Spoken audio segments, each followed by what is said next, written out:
Today we're going to look at the process of consciousness. Interesting topic, right? The power of energy is not a new phenomenon. It has been practiced since before the Christ. Yet for centuries, it's been discounted. Now we're seeing a resurgence, particularly as people try to find alternatives to address their life, their health, and their overall well-being. Now think about that. Aren't you tired, really? Aren't you tired of all the anger, the divisiveness, hostile rhetoric, and all this negative us versus them? Don't you want something better? Are you willing to explore another option? We're going to look at that today. My guest is my friend, Dr. Jonathan Locust. Now, he is a trusted consultant and strategist. He helps organizations achieve their desired outcome through a lens of equity, research, and process improvement. Process improvement being the operative word here. Now, he is the founder and the principal of the Locust Group. It's a company that specializes in tailored research and focus in forecasting outcomes and metrics unique to each client. Now, he's used this expertise in many areas, which he'll talk about, but the process improvement he uses to understand and share spiritual experiences that may lead to this higher sense of consciousness. Dr. Locust, welcome to Life Altering Events. How's it going? It's wonderful. It's good to see you again. It's a pleasure. I appreciate you having me on. We spoke a few weeks ago, and I was just enthralled with your story. So if you'd share a little bit with the viewers around the world, your background and what led you to this area. Yeah, absolutely. So I would say my background, I would say over the last 13 years or so, I've been in higher education, specifically overseeing diversity, equity, and inclusive initiative and efforts in the role as Chief Diversity Officer. And as there, my last role being in Winona State University. Mm-hmm. And we were able to do some really, I would think, phenomenal things to where when you think about building inclusive environments. So just really quickly, where Winona is, it's more or less in a rural area. So it's about an hour and a half from Rochester, Minnesota, which is the third largest city, and then about 2.5 hours away from Minneapolis, St. Paul. So one of the problems that males of color would have to deal with is there was no place in the community where you could get a haircut. Right. So in order to start not only building relationships with students, but to also solve a problem for students, myself, right? We started bringing the barber to campus. And that barber, a black barber, would come every few weeks from 7:30 to 5. What we would do is we used it as a way to also build relationships. So you had to come to my office and sign up, where you may have an impromptu counseling session that you weren't expecting. But we were able to then use that data to really then understand and start to predict persistence and retention rates. Mm-hmm. So then what later then started to happen is people in the community also frustrated from having to drive an hour and a half to get a haircut, start calling the office to see if they could actually come on campus to get a haircut. So, which we couldn't because it was like the students had it booked. So we facilitated conversations with Gil, the person who was the barber, the mayor, the Chamber of Commerce, and really just brought those conversations together to where Gil opened up Uncle Gil's Barbershop, first Black business in Winona, which is a barbershop which has been hugely supported by the community of Winona.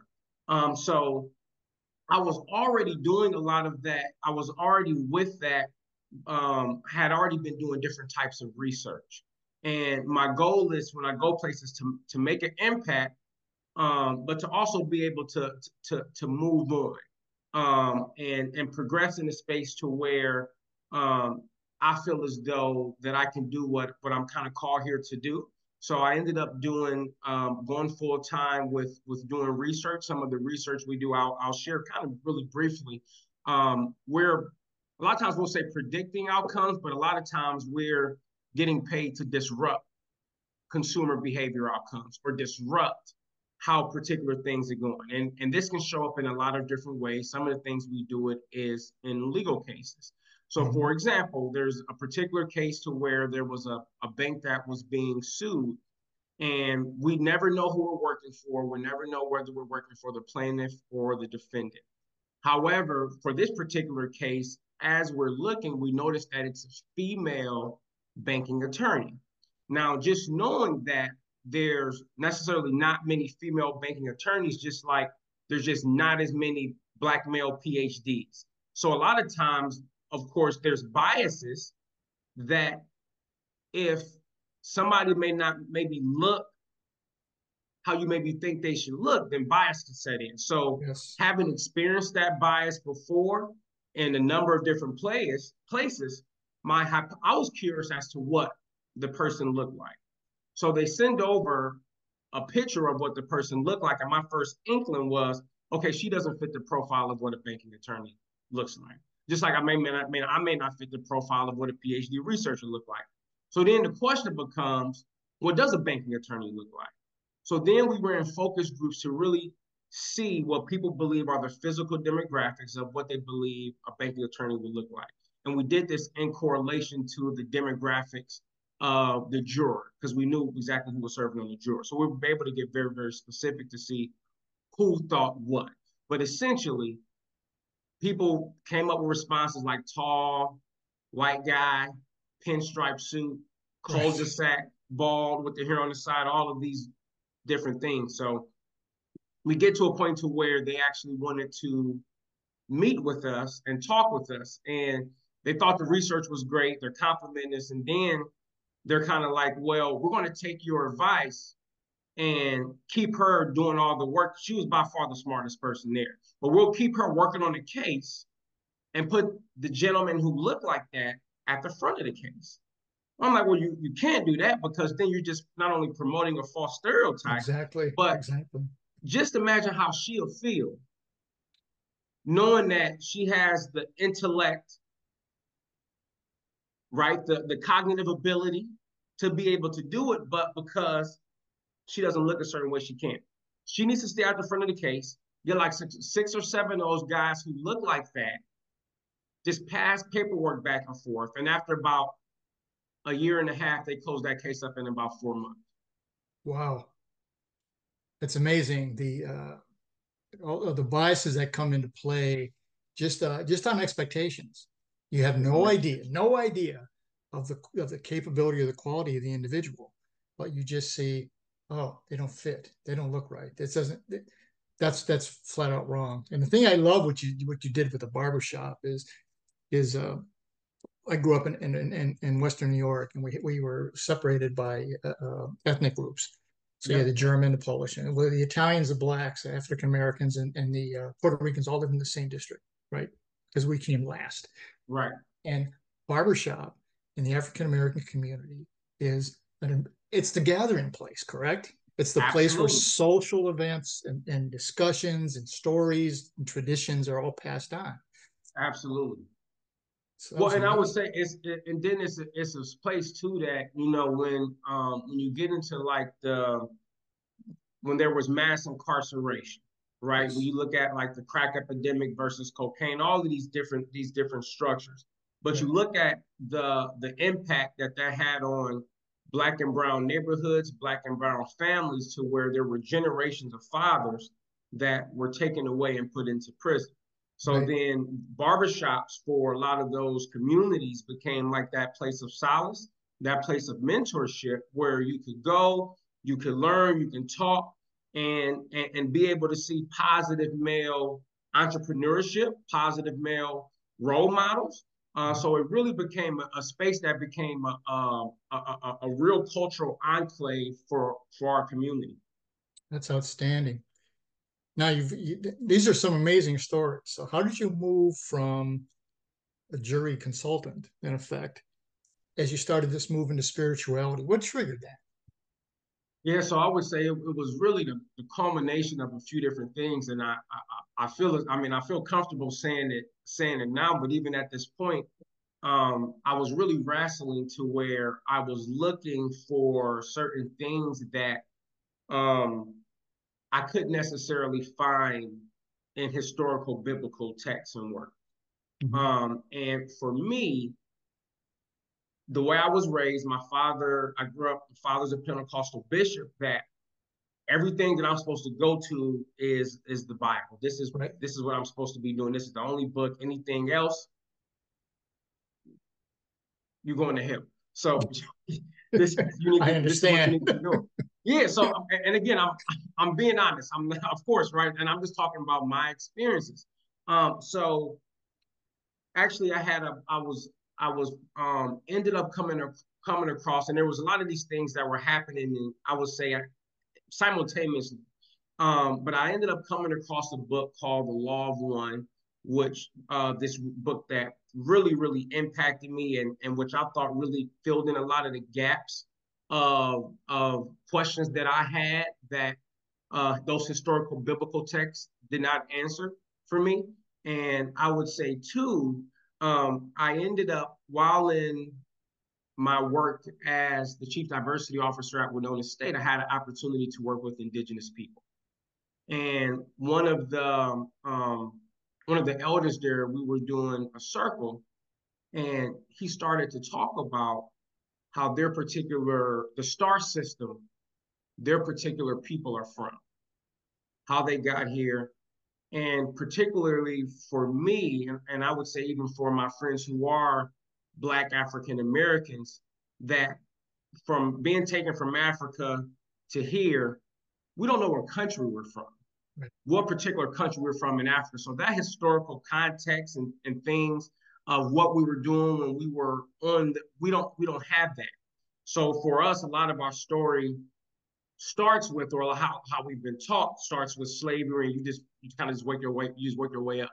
Right. So there's kind of a missing piece of that spirituality. So after, I was just fascinated. Not only do you know where you're from, you know what planet you're from.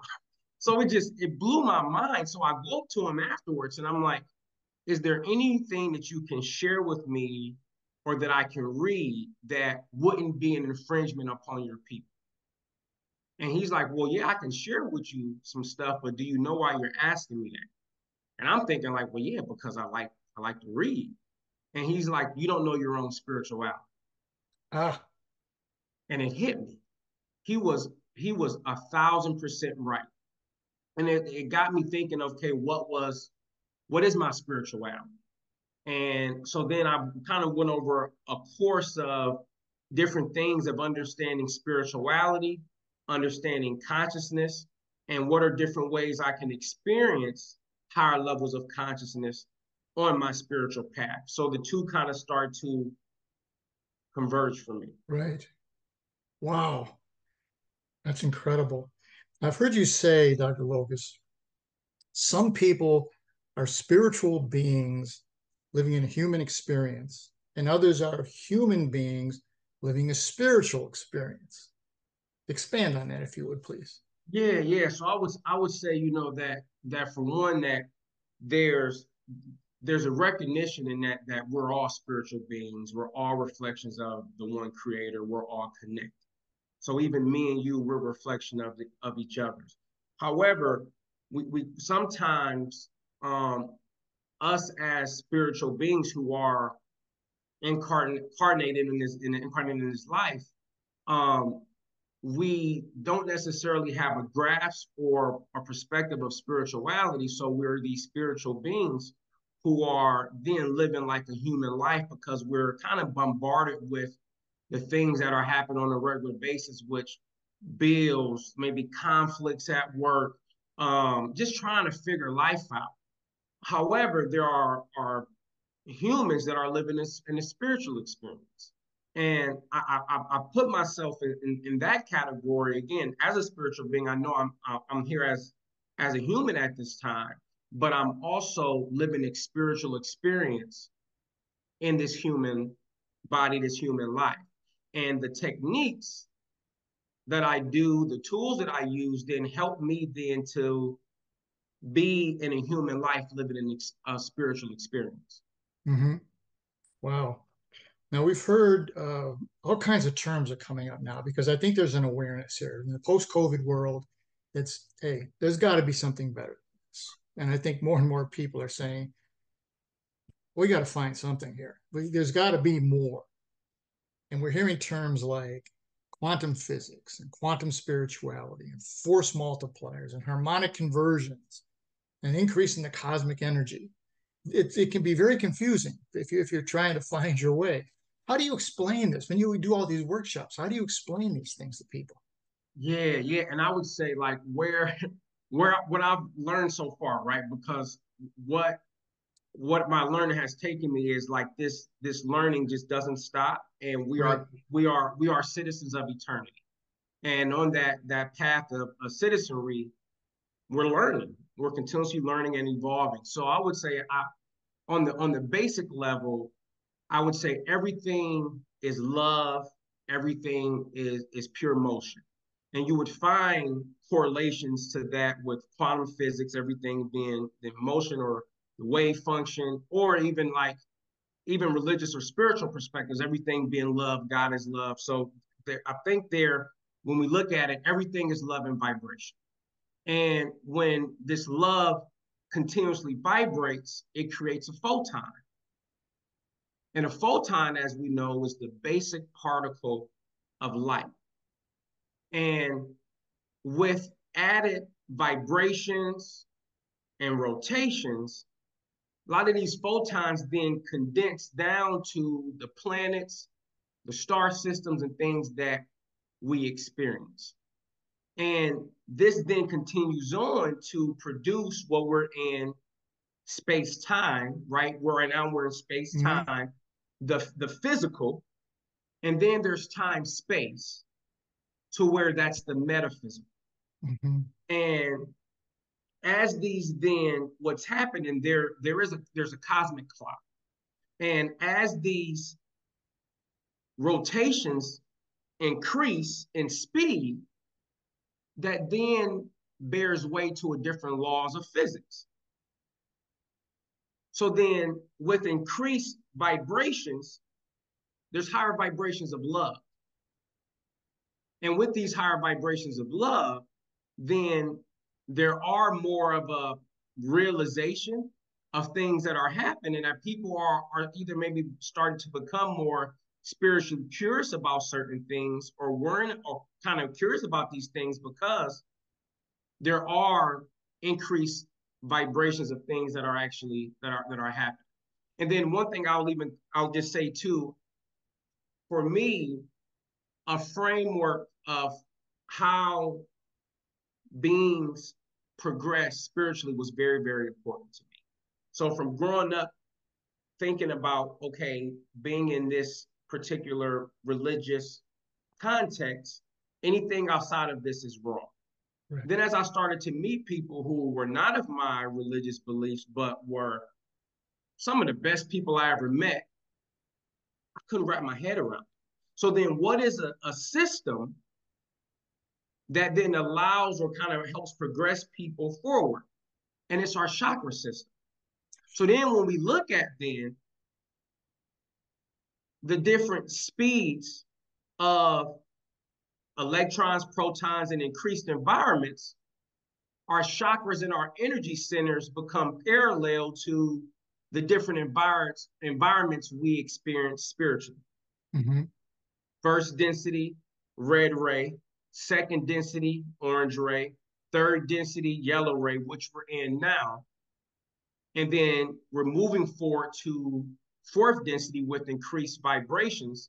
And again, with that, we're starting to form a collective consciousness. So even with that, you're talking about after COVID, there was so much separation. Absolutely, people felt separated because the earth is vibrating at a rate to where there's supposed to be more connection when there are particular laws and things that say we have to be separated. Mm-hmm. So as we now are able to do things, there's this more need of a longing for more connection, because that's something we hadn't had not only through COVID, but to even be kind of at the vibrations of where the earth is right now. So this is when I hear people speak about the increasing of the energy field in the universe. This is what this is about, correct? Correct. So this is a physical, scientific thing that's occurring, which is bringing the spiritual movement with it. Is that correct? Yeah, I would absolutely say that is it. And this is, I think the thing that's important too is that, because and I guess I always wondered then, you know, you wonder why how different planets, right? How different Right. planets, these different planets can be made out of different things, but still be together, different colors. And they're able to do that because the laws of physics are different. Yes. That's how they're able to do it. And so as someone who studied astrology, because that's been a part of my spiritual path, the vibrations are different. So the reason the vibrations are different then is different laws of physics. So as these vibrations are increasing here, then we are starting to form a collective consciousness. And this is not something that's a new concept. As you mentioned, you look at Carl Jung's GUNG, the collective. This is things that have been there are things that have been talking about. But I think some of the really fascinating things is when you start to look at concepts like social memory complexes, and which are the outputs of these increased vibrations. Because then as you form a collective consciousness, then we then become one with each other. So what does that mean? So right now, and we could talk about this if we have time to talk about my past life regression, We but during will. my past life regression, there's a what's called the veil between the conscious mind and the unconscious mind, right? So there's a Mm-hmm. separation when we incarnate. As we move into fourth density, we'll form a social memory complex to where that collective consciousness, to where not only as we become a unified being, because each level will become more and more one with the creator or Right. God, whatever term you use. But we become a collective. And during that collective, we not only will have access to each other's thoughts, but all of our previous reincarnations. Let's stay on So, that for a second. I love yeah, this. Um, I've interviewed people who have had past life regressions, and it's pretty amazing. What did you learn? What can people learn who do this? Who have these past life regressions? How does that assist you in where you are today? yeah, I would say like overarching, um, I'm I'm I'm living a more fulfilled or more service driven life because I now have access to the experiences of not only this life but my previous life. So those lessons that I've learned through the process of my past life regression are then able to then carry me on to my day to day and how I operate, how I talk, and how I work with other people or my relationship with the earth. So that's one of the overarching goals. Or kind of the overarching things that you can gain. Like for me personally, and I don't know how much detail we want to get into. It's up to you. Uh, It's up to you. You're the star here. so I would say for those who are unfamiliar, because I know even from me having to explain to family members who are very, very much still religious. And I'm not saying, again, this is not saying religion is wrong, but Correct. Correct. to me, I look at this as a spiritual conversation rather than a religious conversation. And I can talk about the differences of how I see those two, but I look at this as a spiritual conversation. In the spiritual, me focusing on how do I know myself better? How do I know Jonathan better? So a past life regression allows for that because our lives are based upon particular lessons that we need to learn. And go ahead. Don't know. Go ahead. You hit Okay. it. So as we know that our lives then are based on lessons we need to learn, based on understanding the experiences of previous lives, you get a gist of the lessons you needed to learn in that life, or maybe the lessons you did not learn that you're repeating in this life, which I'm a repeater. I love that statement. I've heard other people in this world say the universe is constantly sending you messages and sending to get to learn, right? And if you didn't learn it in this life, you're gonna come back and you're gonna have to learn it. And until you learn it, you're gonna go through it over and over and over again. Is that correct? That's 100% correct because and again, these aren't. I also too I want to make it. I guess another thing I've learned is our lives aren't random. These are things that we are personally on a particular spiritual path. So a lot of the things that we're experiences are planned before we come in here. And if you want to learn more about that, there's a book, Life in Between Life, Journey of Souls by Dr. Michael Newton, that his research is specifically what happens when you die before you incarnate into another body. So to talk about that, yes, I would say in one instance, in a few different instances, okay, so when I was in my 40s, and so I'm going to my past life regression. So during my past life regression, I had a very, very lonely life. No family, really no friends. The exact opposite, I would say, of how my current life is. I was a corn farmer. When I was around my 40s, I can recall this experience while in a past life regression, you undergo hypnosis. Right. For those who aren't familiar. So while under hypnosis and you're not ingesting anything, because I was asked that, are you taking it? You're not ingesting anything, it's hypnosis. So while under hypnosis, I'm starting to feel sad and the emotions are starting to come in. So I automatically start crying because I don't know what's going to happen. I don't know if this is when I'm about to die, but I know there's something there. So I get there and I'm holding hands with a female partner that is breaking up with me, and I am at like begging, like, don't break up with me, don't do it. Things I wouldn't do in this life now, but I was it's a long time ago. definitely doing it in that life. So I'm crying, like, because for me, that was my connection. That was all I had, the only people connection. So as it's happening, I realizing that it is an ex from this life. Someone that I was very, very, very, very serious with. And I didn't realize all of this during the past life regression, but I've had a lot of time to think and meditate about the lessons from it. One of the lessons that I learned, and I can continue on to talk about lessons, but one of the lessons was that particular, and we come into our lives with particular lessons that we come in contact, that our people are supposed to help us learn these lessons. Whether we may think of them as positive or negative, these things are pre-planned that we're supposed to, because we're in this together, right? We're in the spiritual path together. So I realized that my particular lesson she was helping teach me was for us to create a container of love.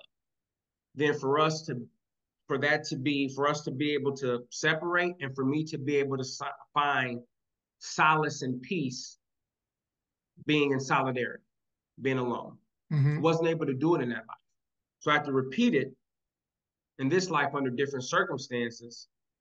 And after we broke up, I took a considerable amount of time off to understand myself. And now, beautiful wife, 2 kids, perfect. But as I had that experience, when I think of that person, I'm so appreciative of the lessons that her consciousness, her soul being willing to go through this process and teach me, not only because I didn't get it in that life, but to even take time out to do it again. So I'm even more appreciative when I think about that particular relationship, the learning I had from it, I have a greater appreciation of that altogether than in the space of how it was in my mind before. Mm-hmm. Wow.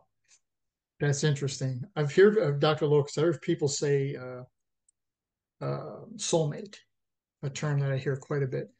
And a woman told me, said, Frank, look, a soulmate's not a forever thing. A soulmate is someone who comes into your life for a specific purpose. And when that purpose is completed, that relationship moves on. That's part of this learning experience, correct? Well, yeah. So then I would, and you bring up something really really interesting, and then I'm going to maybe take it just a little bit deeper and go why to that. Good. So I would say that's true because we, so when we're not in physical lives, we're planning and learning to prepare for our next lives to learn the lessons. Because again, when we come in, it's not like we have access to all the information when we're in the soul world or time space, right? Right, The right, right. metaphysical world in preparation. So as we're doing that, we're not learning alone. We're learning in soul cohort groups. And our cohort groups that we learn in are, and they talk about how they're formed, but they're formed basically to where certain aspects of lessons that you may need to learn, that other person may be strong in that. So then you are able to then really go ahead and learn with this group of people or these groups of souls that may Mm-hmm. reincarnate in one life as your mother, in one life, your sister in one, your brother in the next, because as you're learning together, but you're learning different lessons and different roles together. However, in book two of the Journey of Souls trilogy, they talk about soul occupations. So then, as we are evolving here, we're also evolving in the soul world and spirit world to we're gaining this experience to see, okay, what it is it that we want to specialize in or be of expertise in the soul world. So then, as we then, of course, not everybody in our soul cohort group wants to do the same thing. So they talk about how there are different souls. There are souls who are healers, and these people who are healers may take on physical bodies with viruses, with diseases, with cancer. That way, they Mm-hmm. can understand pain and a pain, physical pain, different types of pain at different levels of vibration to then be better healers in the spirit world, in the soul world. Mm-hmm. So then as we then expand into our expertises, our needs change because our Right, spiritual, right, we're right, evolving spiritually. So right. yes, we do have particular groups and souls and people who are with us for a particular time to learn those lessons as we then progress to what our soul occupations are, and then we progress with the kind of becoming one with the creator. Wow. That is so interesting. That is so interesting.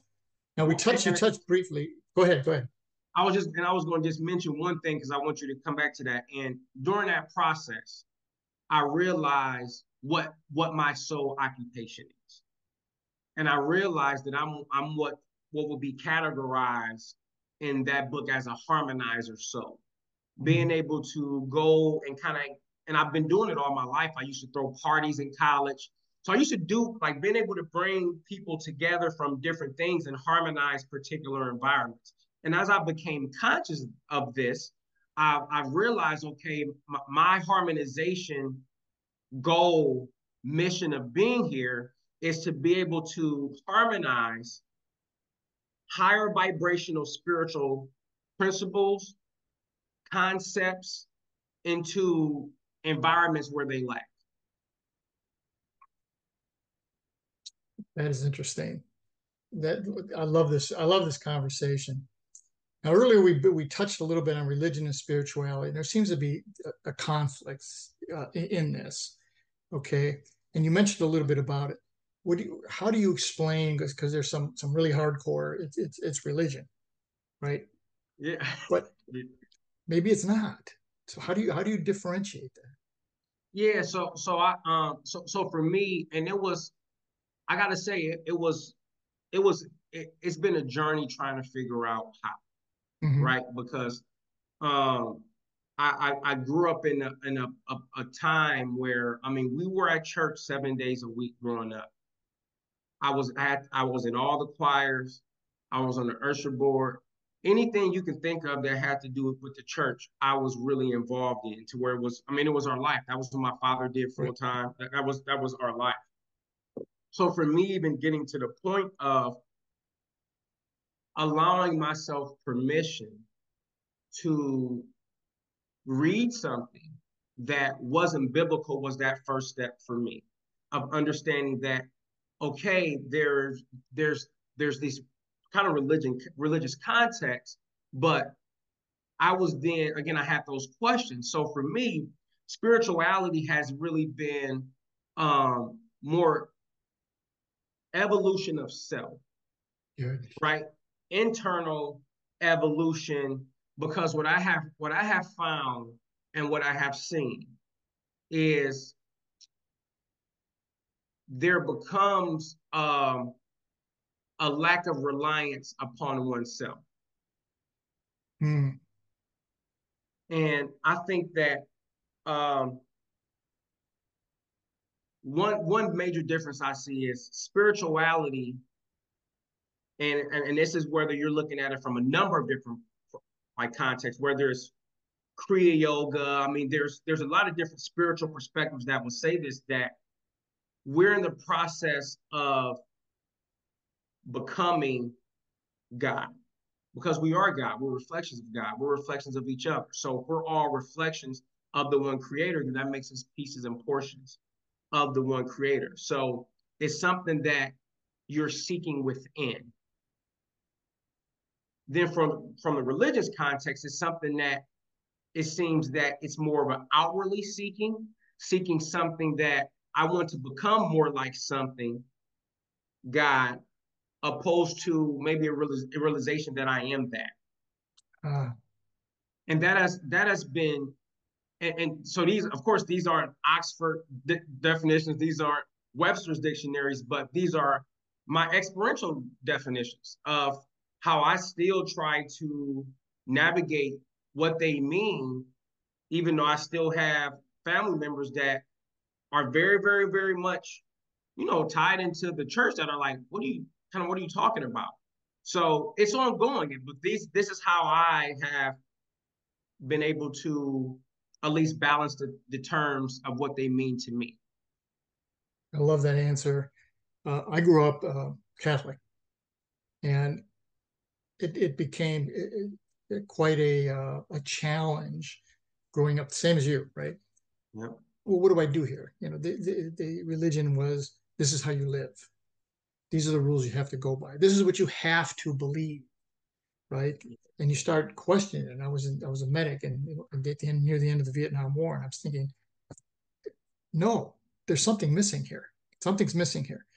And the Right. spirituality model is more accepting. Okay, what are the signs? What am I supposed to be doing? Not what do I have to do? Is that right? It is what then again, I mean, I one thing I appreciate about knowing research is it teaches you to ask basic questions. Yeah, it does. And you think about, okay, the vibrations of certain stories.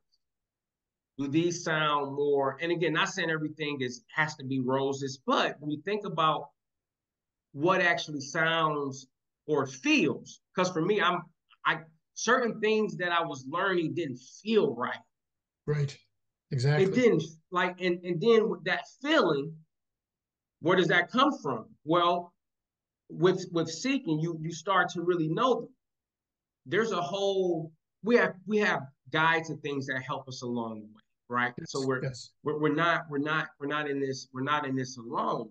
But just to really start to then understand what a lot of the things that I've learned while in, and again, I'm looking at, as I'm comparing, I compare and contrast. And some people will say you shouldn't compare and contrast. Well, apologies, I'm a researcher, so I'm kind of geared to do it. But when you compare and contrast, like a lot of the stories, some seem more fear-based. Right. And then we know fear, a lot of times, the next step to fear is then control. And then from there, you have a few other things, because I've even seen and experienced even certain I guess things that are happening around the world, not only now but in previously. Certain things become desensitized to people because they're not a part of that particular group. Correct. And for me, that's not right. If you my neighbor, if you my neighbor, you my neighbor, whether you in South Africa, whether you in Russia, whether you in Canada or Mexico, we neighbors, we neighbors. So then, do our neighborly perspectives, does that stop at the guidelines and guardrails of religion? And for Mm-hmm. me, it doesn't. Love that answer. It's almost a uh, divide and separate. It's a power play almost, and that may be a poor choice of words, but my religion's better than yours, therefore you're wrong. No, you're not wrong.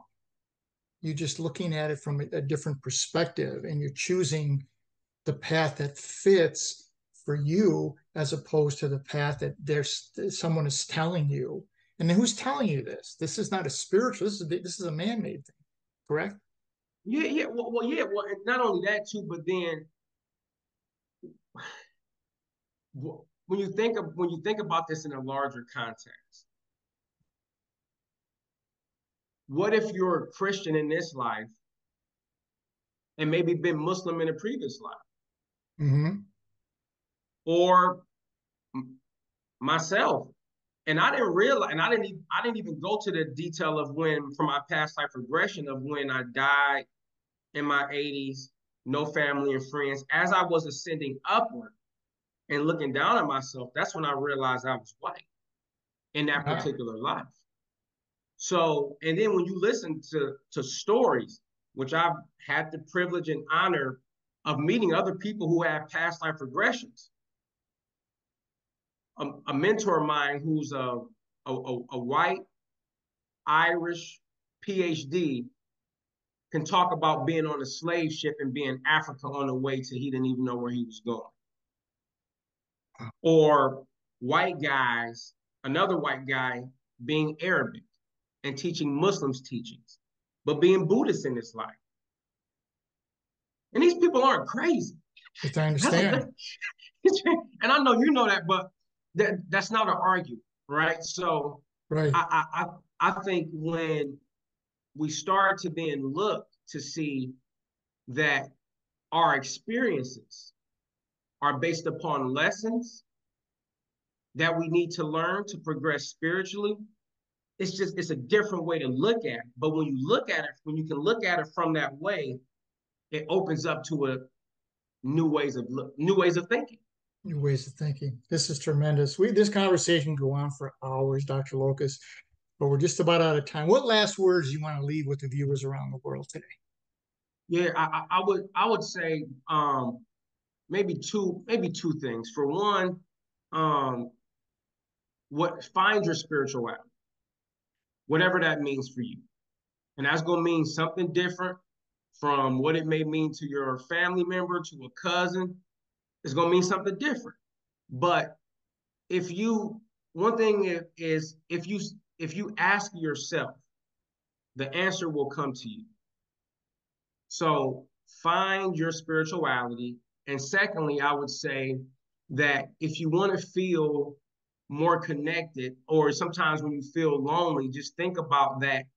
As we come into these lives, we have guides and positive beings that are helping us along this path. So a lot of times, and it may come up to where sometimes, you know how you may say, or you may like, this idea came to me, but I don't know where it came from. Yep. Well, There it is. so, but and again, this is something that I just recently learned, that these positive guides that are here to assist us, they're here to assist us. So by even being able to just kind of ask a question or throw a question, there's been times to where now that I'm aware that I have guides, there's certain questions that I can ask them with 5 or 10 minutes. Not that they're just giving answers, but you at least have a perspective of, okay, which maybe is a better way to go as I approach this different problem and solution. So I would say, one, to be able to find your spirituality. Two, to be able to understand and know that you're not in this alone, and there are positive beings, family members that are here supporting us, and we just have to just tap into that sometime. And the third thing I would say, just know that, and they talk about this in the book Journey of Souls, that Earth, this particular Earth itself, is a very, very difficult planet to learn lessons on. And there's plenty of people who have talked about, under hypnosis, being on other planets that were either easier, more laid back, and they talk about it because, again, the vibrations are changed. So they talk about what that means for them, completely different. But just know that what we are experiencing right now in our lives are what we're supposed to be experiencing. And if we can just find, even if it's something bad, but if we can find the love in the moment. And if you can't find the love in the moment, then visually put some there, because maybe there's some that's needed. This has been incredible, Dr. Locust. How can people get a hold of you? Because there's a lot of people going to want to get a hold of you. Yeah. So I would say, first, I'm on social media, so I'm on LinkedIn, Dr. Jonathan Locust Jr. If you're looking to follow me, like on Instagram, I'm on JLOCUSTJR, J Locust Jr. For that, and TikTok, and then my company website, which is Locust, LOCUST -group.com. Locust-group.com. And obviously, I love talking about spirituality. I love consciousness. So feel free to email me, Jonathan, first name Jonathan, at locust-group.com, for either any speaking engagements or any things that, even finding ways of how can we even measure organizational consciousness, because I've been working on some ways to be able to do that. So It's amazing, ladies and gentlemen. All this information will be when we post this live. You'll be able to see it. And he gets back to you. When you reach out to him, he will get back to you. Absolutely. Well, as I said, we're just about out of time. I want to thank Dr. Jonathan Locust again for sharing this journey and the knowledge about, let's find a process to consciousness. Let's find our spirituality and identify who those guides are that can help us along the way, because help is available. Absolutely. Now, you're going to see this show. You can see this show on my podcast, which is called Life Altering Events. It's on my YouTube channel, which is called Frank Safari. And it will also be on Parade Deck. I'll also send links to Dr. Locust, and he'll post it in all the places that he posts all his information. If you use the YouTube channels, please subscribe. And let me leave you with this. None of us are in this alone. And the secret to walking on water is to know where the rocks are. And today, Dr. Locust showed us where many of those rocks are. Join us again next week. We'll look at another life-altering event. Dr. Locust, again, thank you so much. It's been my absolute pleasure. Thank you for having me.